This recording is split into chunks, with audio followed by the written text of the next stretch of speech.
Hello guys! Welcome to Lonely Sniper 16 at kung ikaw ay bago pa lamang po sa ating channel, ako po yung manghihingi ng favor na pakisubscribe at pakipindot ang ating tiny notification bell para ma-update po kayo pag meron po tayong mga new upload videos. Disclaimer na rin po mga lods, ayan mga pare ko at mga kumari ko, ang video ito ay para lamang po sa may bukas ang kaisipan at may malawak na pang unawa. So our video for today's vlog mga pare ko ay isa na namang kwento. Ayan, na pinadala ni Lenny. Ayan.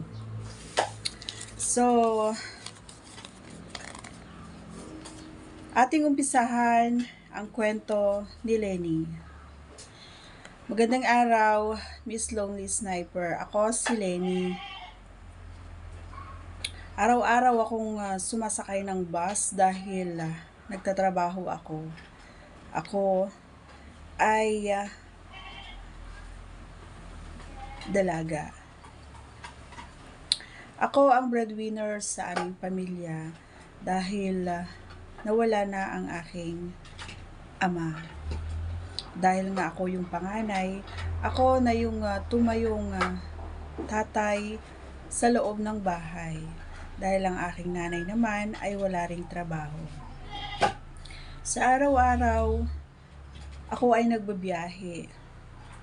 Alas 7 ng umaga kung ako ay papasok sa aking trabaho. At alas 9 naman ng gabi kung ako ay uuwi na. Lagi akong nagbabas Lonely Sniper dahil wala nga naman kaming sasakyan.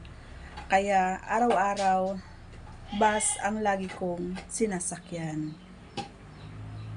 Isang araw ay habang naghihintay ako ng bus, ay may lumapit sa akin na ang sabi niya ay kung marami daw babas na dumadaan kung saan kami naghihintay. Ang sabi ko naman, marami lang. Hanggang sa nagkapalagayan kami ng loob dahil makwela si Ronald. Siya nga pala si Ronald. Parang bago pa lang siyang salta sa amin, kaya wala pa siyang kaalam-alam kung ano yung mga proseso ng mga sasakyan, lalong-lalo na sa bus. At yun nga, habang nagkukwentuhan kami ay may dumating na ngang bus. Magkatabi kami ni Ronald sa bus. At sa araw-araw, lagi na siyang sumasabay sa akin dahil hindi lang pala magkalayo ang aming trabaho. Magkalapit lang ang aming opisina. Lagi na rin akong pinagdadala ng baon, ulam, merienda, si Ronald. Ganon din kapag may sobra sa bahay ay sinosobrahan ko na lang din ang aking dinadalang baon para mag-share kami pag kami ay kumakain ng pananghalian. Hindi tumagal ay nagkaroon kami ng relasyon ni Ronald. At sa araw-araw, wala kaming time dahil puro kami trabaho. Si Ronald ay pangatlo sa kanilang magkakapatid. Ganun pa man, hindi talaga may pagkakaila na kahit sino sigurong babae ay magkakagusto sa kanya dahil napakagwapo ni Ronald. At napaka sense of humor ni Ronald. Lagi niya akong pinapangiti kahit na alam niya na marami akong problema na dinadala ay araw-araw niya akong napapangiti. Tumagal nga ang relasyon namin ni Ronald pero wala kaming time na mag-date. Kaya isang araw, hindi na kami nakapagpigil. Habang kami ay sumakay sa bus, ay pumwesto kami sa bandang likuran. Sa bandang likuran ay may dalawahan lamang na upuan. At dahil nga malamig ang bus, palagi akong may dalang jacket. Ganon din si Ronald. Dahil nga hindi na kami nakapagpigil at gaya nga ng sinabi ko, Lonely Sniper, wala kaming time para lumabas. Wala kaming time para makapag-date. At yun nga, Gumagabi na, 9:00 na ng gabi.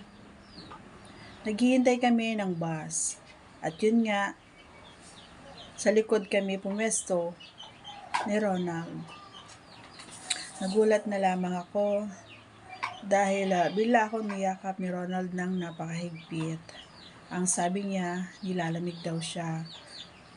Kaya hindi na ako nagreklamo. Maya-maya lamang ay humawak si Ronald sa aking binti. Ang uniform ko ay miniskirt, long sniper. Habang nakahawak sa aking binti si Ronald, ay ramdam ko na kumikislot ang aking pechay. Dahil siguro sa hindi naman kami nakakalabas ay talaga naman na gustong-gusto na namin gawin yung mga bagay na ginagawa ng magjojowa. Habang nakahawak si Ronald sa aking binti, ay dahan-dahan niyang hinawi ang aking undies. Dahil nga miniskirt lang ang aking kasuotan, madali niyang mahawi ang aking undies. Biniro pa ako ni Ronald kung ano nga ba daw ang kulay ng aking undies at sinagot ko naman siya na pula ang kulay nito, kaparehas ng kulay ng aking bra. Sa pagkasagot ko ng ganon kay Ronald ay mas lalo siyang nanggigil. Pagkahawi niya sa aking pulang undies ay dahan-dahan niyang nahagod ang aking pecha patungo sa aking tigil. Hanggang sa nilalaro-laro niya na ang aking mani. Pataas pababa hanggang sa butas ng aking bukana. Naramdaman ko na basa na ang aking pechay. Hindi na ako makapaghintay na kami ay magkasama. Hindi ako makapaghintay na gawin namin ang bagay. Halos lahat ay inaasam ng magkasintahan. Habang binabaybay namin ang lugar kung saan kami uuwi, ay medyo mabato dahil hindi pa ito simentado. Kaya sumasabay ang mga kamay ni Ronald na tila ba'y bumabayo. Sumasabay siya sa indayog ng bus na sinasakyan namin. Dahil nga nagugustuhan ko na ang ginagawa ni Ronald ay paungol ako ng bahagya. Ipit na ungol ang pinakawalan ko malapit sa tenga ni Ronald. Maya-maya pa lamang ay hindi ko na napigilan ang aking sarili.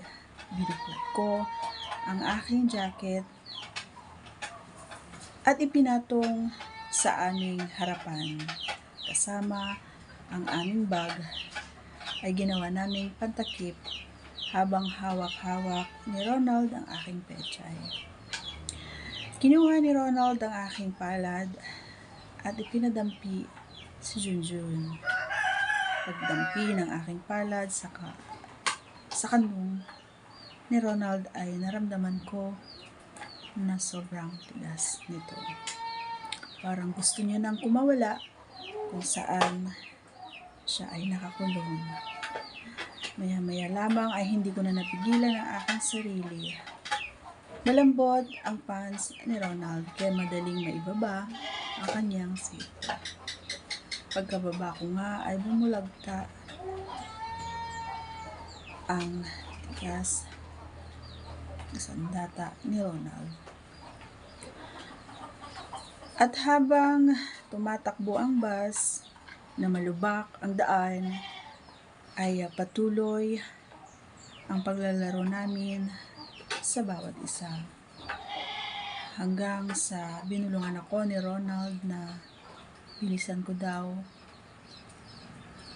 ang pagtaas baba kay Junjun. Maya-maya pa lamang ay idinikit ni Ronald ang kanyang pisngi sa aking tenga at doon na narinig ko ang kanyang boses na umuungol. Habang naungol si Ronald, ay ganun din ako. Hindi dinig ng mga tao dahil nasa dulo nga kami at malakas ang mga sasakyan na sumasabay sa amin. At katulad nga ng sinabi ko, malubak ang daan kaya hindi nila napapansin na kami ay may ginagawa sa likuran. Maya-maya pa lamang ay sabay kami nakapagpalabas ni Ronald. Mula noon, halos ginagawa na namin yan pag sumasakay kami sa bahas. Mapaumaga man o mapagabi ng aming pag-uwi at pagpasok. Bago pumasok, ganun ang ginagawa namin. Nakakaraos kami nang hindi kami lumalabas. Salamat sa bus na sinasakyan namin. Hanggang dito na lamang ang aking kwento. Lonely Sniper, maraming salamat sa tiyaga mong nagbasa. Ang mamahal, Lenny. Ayan. Thank you so much, Lenny, sa iyong pag-send at tiwala sa atin. Ayan. Thank you. Ayan. Enjoy lang ang life. Ayan. Ingat at baka may CCTV ang bus. Ayan. Baka mamaya may makakita sa inyo. Pero, parang gusto kong itry yan. Charot.